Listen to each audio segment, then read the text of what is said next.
How to export from Lovable to Figma. First, open up Lovable AI, click on all projects and find the project which you want to export to Figma. Once you have your project open, then you will select publish in the top right and you want to copy the link for your project. Make sure that your project is live. Okay, once we have copied the link, then we will go into Figma, click on design here at the top. And once you have a new project open on Figma, we will simply click on actions here at the bottom. And you want to search for HTML to design, written like this. So you just want to click on this plugin to add it.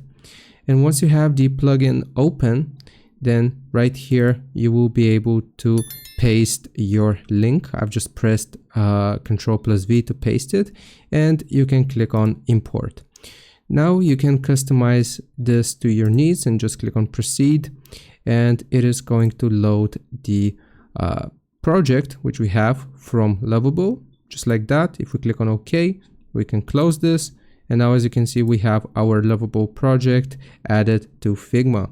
I hope this helps. Leave a like and sub. I'll see you next time.